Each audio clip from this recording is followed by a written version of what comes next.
Welcome back to Everyday Eats with Michele. Today I've got a new battle for you. It's going to be sous vide versus slow cooker pulled pork. Which version is going to be more moist and tender? Which is going to end up having more flavor overall? I'm not really sure. We're just going to have to wait and find out. Let's get started. First thing you're going to need is your pork shoulder, also known as pork butt. Talk to your butcher, let them know that you're making some pulled pork. They'll know exactly what to get for you. Mine ended up being right around just over 5 pounds. I'm going to cut it in half or close to half. One really ended up being a little over 2.5 pounds. One was just over 2 pounds. Not a big deal for this experiment. They don't have to be the exact same size. I'm going to wrap up the smaller half, put it in the fridge, save that for my slow cooker for tomorrow because my sous vide is going to take a whole lot more time. Now we're going to get this all seasoned up with a little bit of my spice rub. My spice rub is 4 tablespoons dark brown sugar, 4 tablespoons paprika, 3 tablespoons of salt, 2 tablespoons garlic powder, and then 2 teaspoons of cayenne pepper for a nice little kick. Yes, I realize that I am touching the meat and then putting my hands back into the spice mixture. Doesn't matter because this spice mixture is just getting tossed at the end of this. I know cross-contamination's a thing. No worries. New fresh batch of spice rub will be made tomorrow for the slow cooker. Get this all seasoned up. And then we're going to stick this right down into a sous vide bag, nice big bag. Stuff it down in as far as you can. I like to trim off the ends, makes it a little bit less work for my vacuum sealer. We'll load that into our machine, lock it down. I set it to the moist setting, and then we hit vacuum and seal and just let our little sealer do its work. We've got one nice, beautiful vacuum sealed package that we're going to sink down into our sous vide that's at 165 degrees. I like to secure it simply by hanging it over the grate and using the lid to hold it in place. If you want, go out and get yourself some clips. Totally fine, whatever works for you. Maybe someday I'll do that, but for now, this is totally fine. We're gonna let this hang out for probably somewhere between 18 to 24 hours.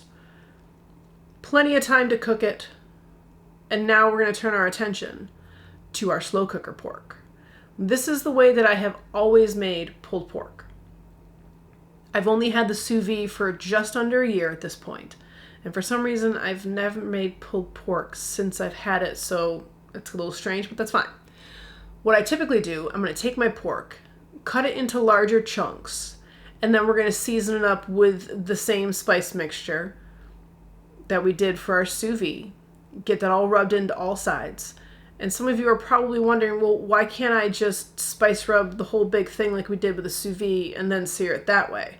You can, but I find that when I cut it into these larger chunks, I've got some more surface area exposed. More surface area means I can get more spice rub down onto it, which means more flavor. So we're going to take those pork pieces and put those in a screaming hot cast iron pan, medium high to high heat. And we're going to let them go for about 60 to 90 seconds per side until they're nice and seared and golden brown. We're looking to add some nice caramelization, some nice flavor. It's going to help it as it sits in the slow cooker. We're going to add a little bit of flavor before we even start cooking fully. Once you've got it seared on all sides, we'll pull them out and then continue on with the rest of our pork. My pan was a little small, had to work in batches. You might as well. So we're going to pull those off now that we're good, and we're going to drop these right down into our slow cooker that is set on low. We're going to do it low and slow for about 6 to 8 hours. Once your pork is all loaded in there, we're going to add some barbecue sauce. I have 2 different types. One is a sweet and spicy, and one is a sweet heat. They're both sugar-free. You will never miss the sugar. This barbecue sauce is fantastic. I'll put the link down below. It's not an affiliate link, just a little link for you in case you want to give it a shot. I did about half a bottle of each, so about 16 ounces total. You don't need a ton of liquid because it's going to generate some liquid as it goes. We'll put our lid on, lock it down, and then we're going to let this hang out for about 6 to 8 hours. It'll get nice and fall apart tender if all goes well. Now my sous vide is ready.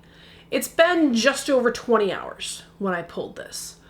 And if you see all this wonderful liquid that's now inside my bag, you could take that and make it into a fantastic barbecue sauce. I don't have a recipe for that. That's not what this video is about. I'm just testing to see which is better, so we're going to move on. You're going to pat your pork dry once you've pulled it out of your sous vide bag, because now we're going to hit that with some spice rub again. Why, you may ask?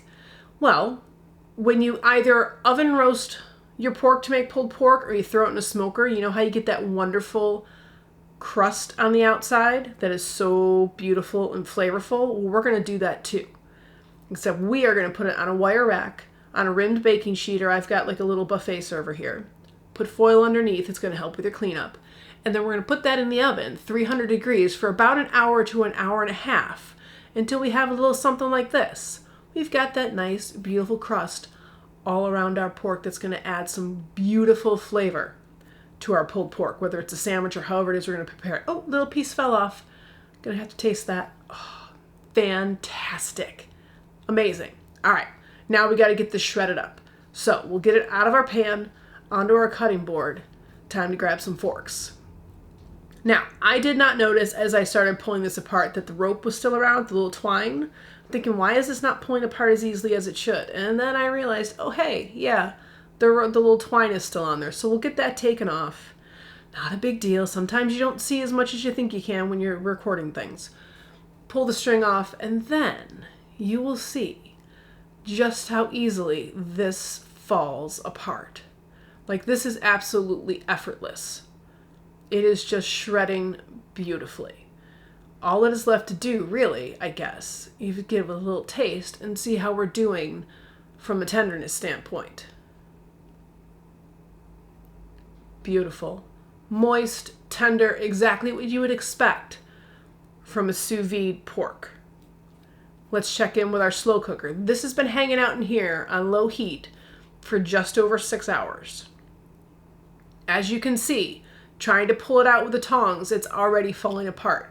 I fully expected this because this is what happens every time I make pulled pork in my slow cooker. So this is not a surprise to me. So let's pull this out, get it onto a plate, and then we're going to have to do our own little shredding test of our slow cooker pulled pork. Look at that. That is gorgeous. A little bit saucier. You're not going to get the crust like you did on the sous vide version because we're not throwing this in the oven. It's shredding effortlessly. Fantastic. For right now, there's not a whole lot of difference that I can see, but let's give this a little taste. Kind of hot. Let's see what happens. Tender, moist, beautiful, a little bit flavor too. So, I think my final verdict from a moist and tender standpoint, I'm going to call it a draw. There's really no difference between the sous vide and the slow cooker. However, from a taste standpoint, right out of the box, I got to go slow cooker. Most likely because it's been sitting in that barbecue sauce for so long, it's absorbed all that beautiful flavor. But if you're the kind of person that absolutely has to have that nice outer crust, you're going to want to go sous vide. You're not going to get that from the slow cooker. So it's really going to be up to you to decide which one you want more. Do you want the crust? Go sous vide. If you don't care about the crust, I would go slow cooker and save yourself a little bit of time. I mean, you're talking 20 hours versus 6 hours. So it's up to you. And then, all depends on how you want to make it. I usually do a sandwich, a little bit of barbecue sauce, a little bit of pickles. But there's just times I have a little bit of leftover pasta. I'll top it with the pulled pork, a little barbecue sauce, a little cornbread. Seems a little strange, I know, but trust me, it is incredibly tasty. Let us know which version you end up preferring, sous vide or slow cooker. Drop us a comment down below. If you like this video, give us a thumbs up. Subscribe if you haven't already. Thanks for watching, and we'll see you next week.